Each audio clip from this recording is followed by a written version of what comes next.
Ang bag-o nga tuig, nagadala sa aton sang bag-o nga kaluoy kag bugay sang Dios. Ini bunga sang kaayo sang aton Ginoo sa tagsa-tagsa ka mga tinubos niya. Gani pagigupod kamo sa akon, kaysa sulod sining 30 ka minutos, aton pagapamanandungan ang mga prinsipyo kag pagtulunan sang pulong sang aton Ginoo na tuhoy sa bag-o nga tuig. Bag-o nga kagayinan kag handom sa pag-alagad sa Dios kag sa pagtuon sang iya pulong. Ang dinalan sa kasulatan sa aton sini nga adlaw makita sa makasulatan sa naunang Kronika kapitulo 22. Kag akon pagabasahon ang bersikulo 18 kag 19. Ang pulong sa Diyos nagpayag sa aton sa mga naunang Kronika kapitulo 22 versikulo 18 kag 19. Wala bala nagaupod sa inyo ang Ginoo nga inyo Dios, kag wala bala siya maghatag sa inyo sing kapahoyan sa tagsa kaluyo? Kay siya nagtugyan sa akon kamot sang mga pumuluyo sang duta, kag ang duta na sakop sa tubangan sang Ginoo kag sang iya katawan. Karon ituhoy ang inyo tagipusoon kag ang inyo kalag sa pagpangita sa Ginoo nga inyo Dios. Tindog kag patindugan ninyo ang santuaryo sang Ginoong Dios sa pagpasulod sang kaban sang katipan sang Ginoo kag sang mga gamit nga balaan sang Dios sa balay nga palatindugon sa ngalan sang Ginoo. Ginatiguluhan just one step at a time, kag ginahalad yadto kalantahon para sa inyo. Sa pagkamatuod, hindi naton may baluan kag mapaktan ang palaabuton kay gintago ini sang Dios sa imo kag sa akon, kag subong man nga wala naton may baluan kung ano ang yara sa unhan. Apang ang katahom kung ikaw yara sa sabak sa aton Ginoo, kay yara siya nga nagapanguna. Siya amo ang nagapangulo, kag siya amo ang nagagiya, nagatuytoy sa aton sa tagsatagsa katikang nga aton nga ginalaktan nga mga banas. Katahom sa sinibalang kamatuoran, kay sa pulong sa Ginoo ginalaragway ang aton Ginoong Kristo nga siya amo ang dako nga manugpalab naton. Kag bisan pa siya amo ang maayo naton nga manugpalab, kag siya amo ang aton man manugtatap nga pamanugpahalab. Kag ang katahom sa sina kamatuoran, kay ang manugpahalab nagauna ina siya sa iya nga panong. Kag ang iya nga panong sa tion nga batian nila ang tingog sang ila nga manugpahalab, ila ina nga ginasunod. Kagatahom sa sina nga kamatuoran, kay dra naton may baluan kun bala matutuod gid nga iya, ikaw kag ako sang Dios. Kun makabati kita kag subong man nagasunod kita sa iya nga tingog. Ti ina ang kamatuoran makita agid naton ina sa dinalan sa kasulatan. John chapter 10, may tinion kamo, basahon nyo ina. Kaya ang ina nga dinalan sa kasulatan nagapakita sa aton sang aton nga relasyon sa aton Ginoong Kristo. Kay ang tagsatagsa kat tinubos niya, siya amo ang nagapangulo kag nagapanguna.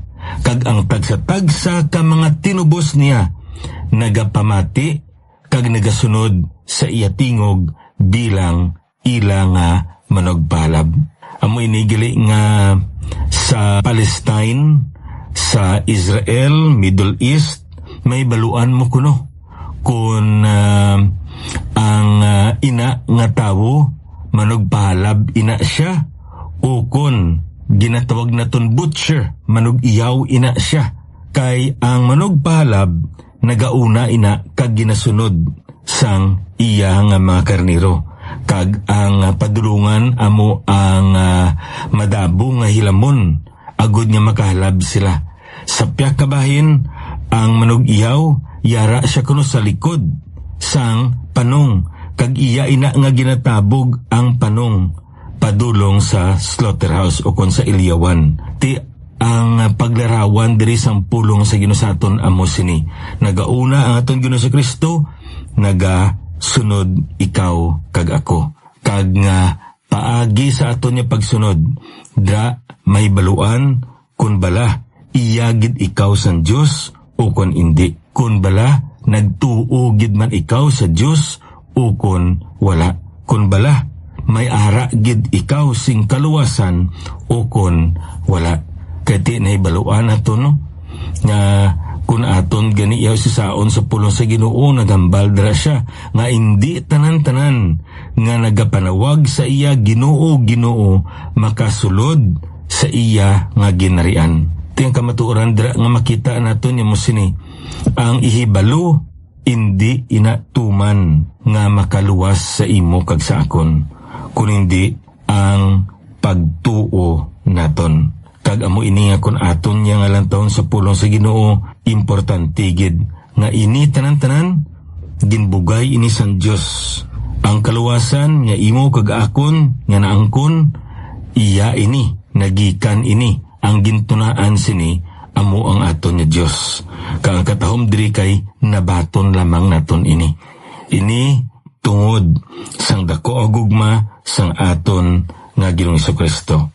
Gani kabay pa nga sa pagatubang naton sa sini nga bag-o nga tuig, magasunod gid kita sa iya sa kada tikang nga ginahimo naton sa banas nga iya ginapangunahan kag ginatuytoy sa imo kag sa akon.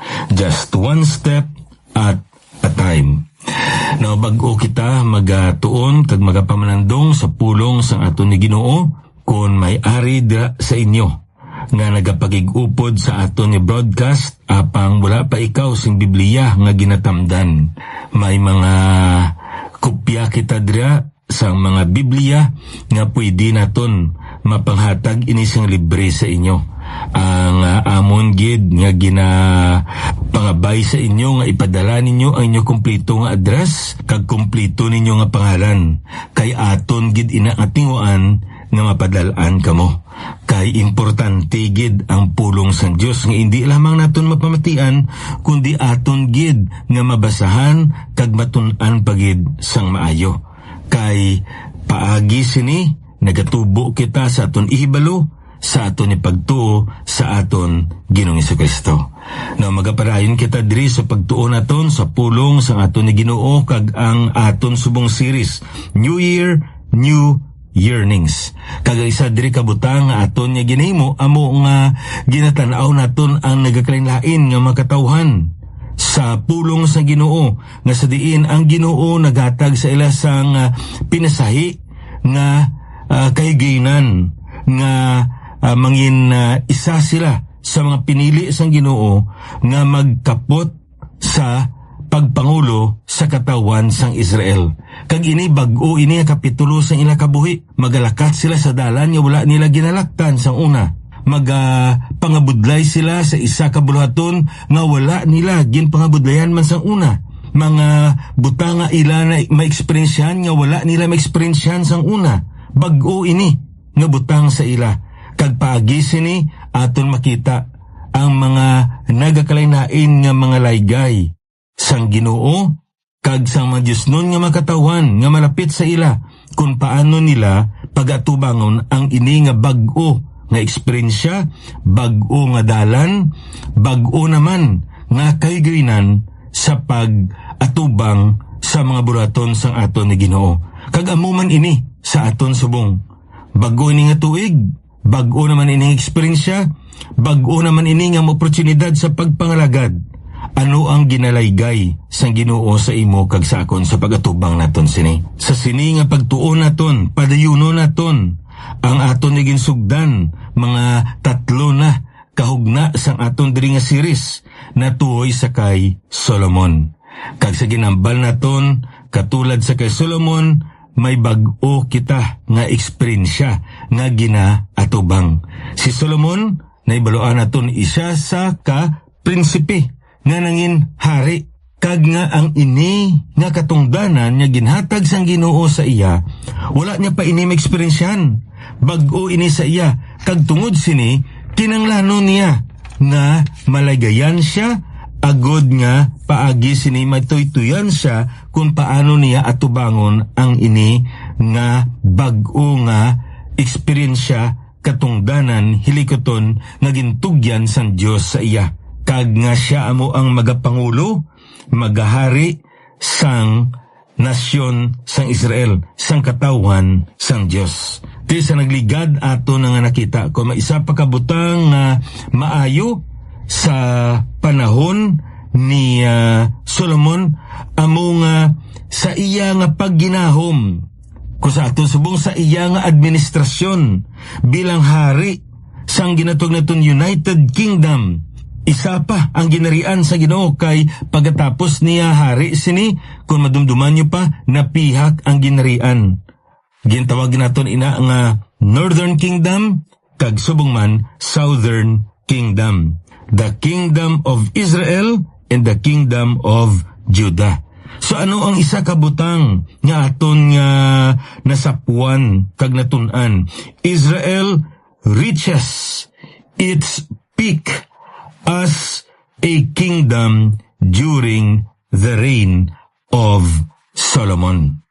Wala na sing tion pa nga sa diin naka-eksperyensya sang tuman nga kabuganaan, tuman kahamungaya nga pangabuhi kag impluwensya ang nasyon sa Israel sa panahon ni Solomon. Ti naibaluan naton kiti gintagna man ina sang Ginoo sa kay Solomon. Apang sapya kabahin ang masubo diri kay nakita naton sa kaboy ni Solomon. He started strong yet ended weak. Amo ina makita naton. Tamaan ka maayo gidya ang pagpanugod ni Solomon. Apang sa iya pagtakop, sang iya pagkahari kag sa iya nga pagpangabuhi, masubo kay nga man maluya kag mahuyang siya. Ina tungod kay sa tunga sang iya nga kaalam, sa tunga sang iya dako nga pagangup sang sitwasyon sa politika, sitwasyon sa ekonomiya, gintugutan niya ako galingon nga malimbong siya kag nahulog siya sa patibong sang kaaway paagi sa iya nga mga relasyon, ilabi na gid sa iya nga mga asawa kag iban pagid nga mga babayi. Kay amo ini sila ang nagbutong sa kay Solomon palayo sa aton nga Ginoo.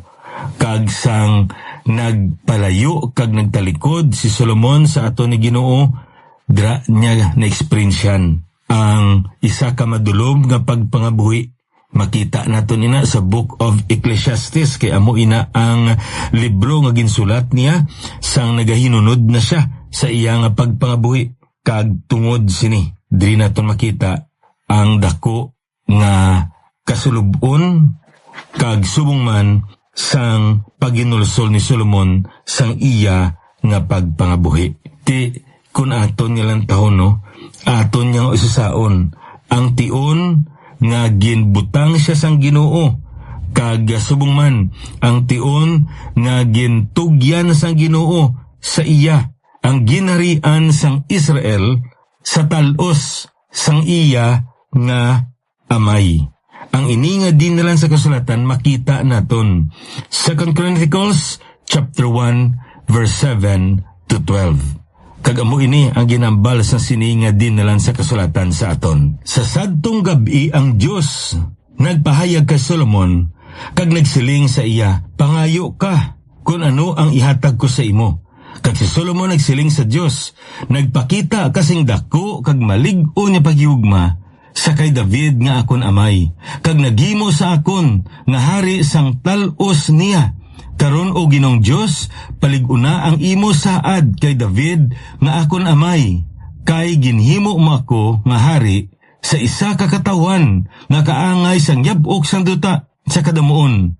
Hatagi ako karon sing kaalam kag ihibalo, agod nga makagwa ako kag makasulod sa tubangan sining katawan, kay sinu bala makahukom sining imo katawan nga tama kadako. Ang Diyos nagsiling kay Solomon, bangod yari ini sa imo tigipusoon, kag wala ka magpangayo sang kamanggaran, pagkabutang, kadungganan, o kon kabuhi sang mga nagadumot sa imo, kag wala man nagpangayo sing malawig nga kabuhi, kundi nagpangayo ka sing kaalam kag ihibalo, nga sa imo kaugalingon agud nga ikaw makahukom sa akon katawan nga sa ibabaw nila ginhimo ko ikaw nga hari. Ang kaalam kag ihibalo ginhatag sa imo. Hatagan kuman ikaw sing kamanggaran, pagabutang, kagadungganan, kasubo nga wala pa makaagom sang mga hari nga una sa imo kag walay na makaangay nga bisan sino sa ulihi nimo. So katahom sa sini nga dinalan sa kasulatan, kay sa anom ka mga bersikulo makita naton kung ano gid man nga klase sang tao si Solomon. Sa iya nga pagpanugod amo ini si Solomon hatagan siya sa oportunidad sang Ginoo nga magpangayo kung ano ang iya nga pangayoon bilang isa ka hari. Kag ang ini nga pagpahayag sang Ginoo wala kita kay balo.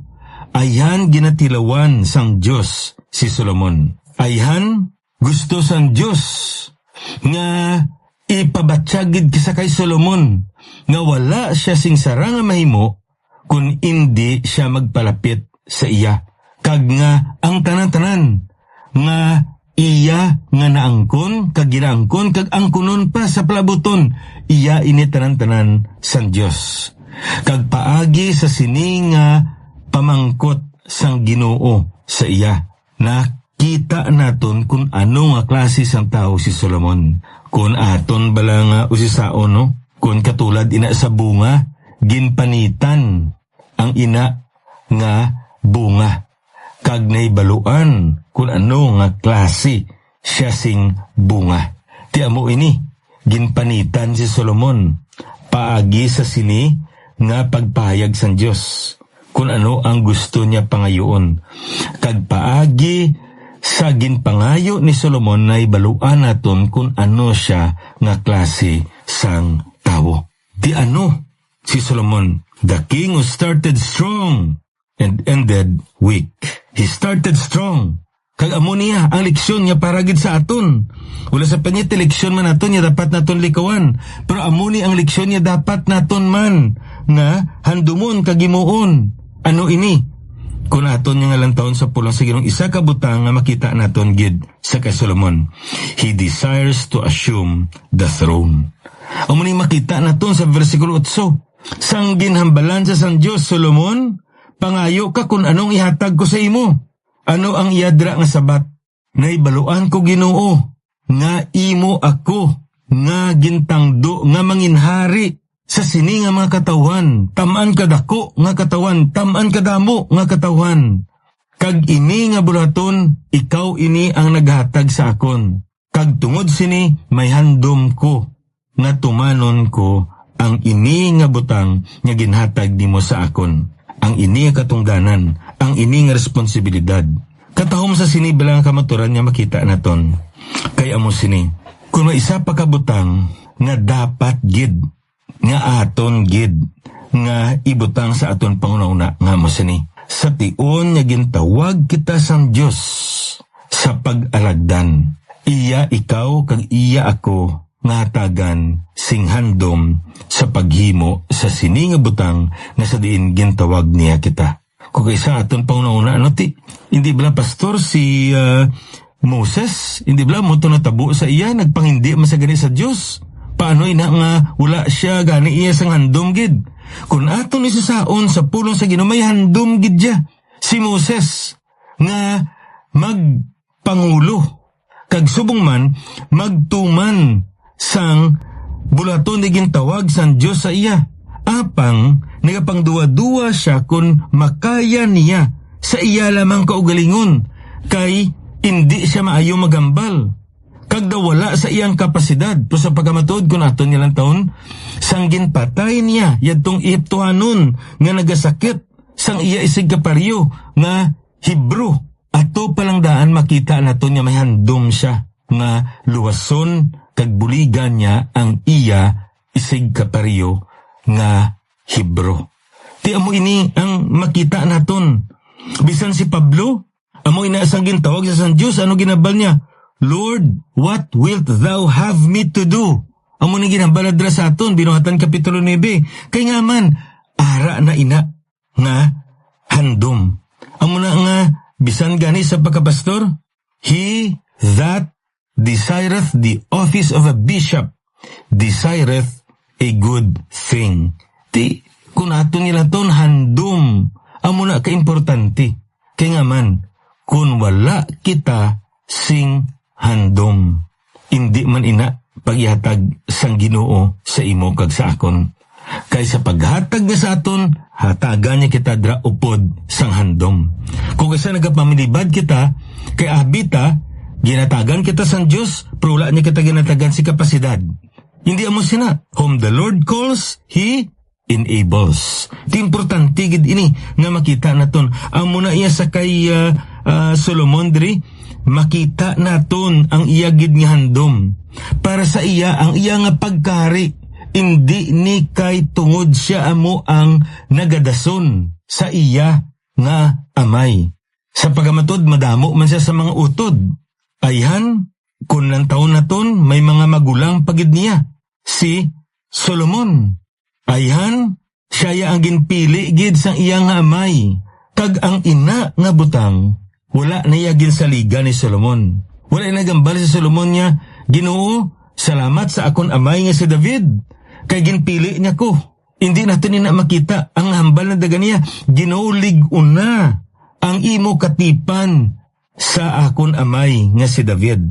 Kay naibaluan niya nga siya amo ang madason nga hari. Hindi tungod kay anak siya ni David. Wala sa payan niya ti, mga kaanakan gid man ni David. No? Kung hindi tungod naibaluan niya nga ang Ginoo amo ang nag-ordinar. Amo ya ang nagpili kag nagbutang sa iya sa sina nga posisyon. Amo ni nga sa ato niya pagpangabuhi, no? Bilang isa ka Kristiyanon, ayan, isa ka kaamay sa sulod sang isa ka panimalay. Iloy sa isa ka panimalay. Kabay pa nga nakita mo nga ang nagbutang sa imo sa sina nga katungdanan. Hindi kay ang imo nga bana o kung imo nga asawa, wala sa payan niya ti, tungod sina, amo ina ang katungdanan nimo, apang sa likod sina, dapat lang tawon nimo nga ang kamot sa Ginoo yara dra.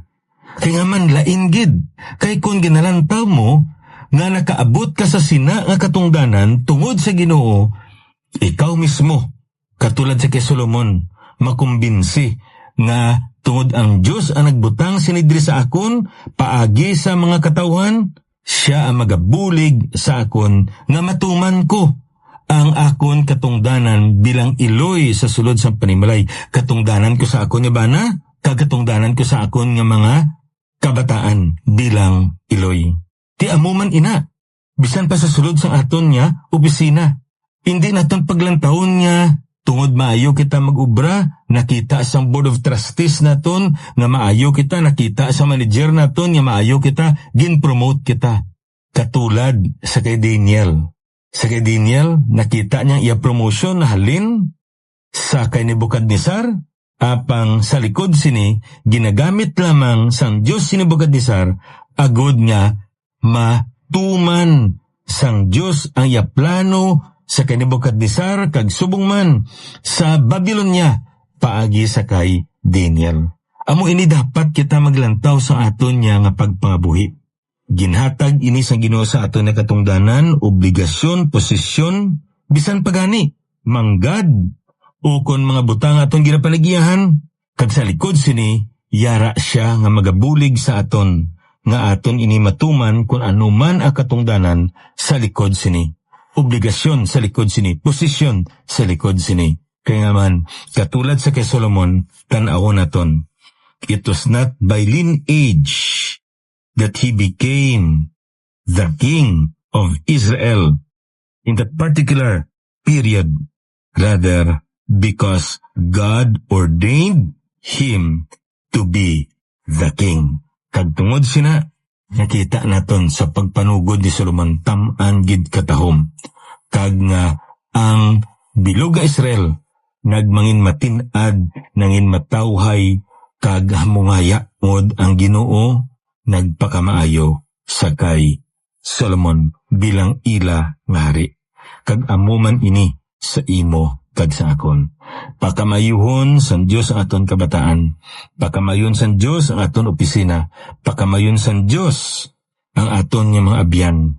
Tungod ikaw kag ako bilang mga pangulo nangin malapit kita kag nangin masinaligon kita sa aton nga Dios subong man sa ihimplo nga makita naton sa kay Solomon. Sa madason naman ni broadcast, ini ang inyo abyan alagad sa kanginan, Pastor Neil Vilches ang Ginoo magapakamayo sa inyo.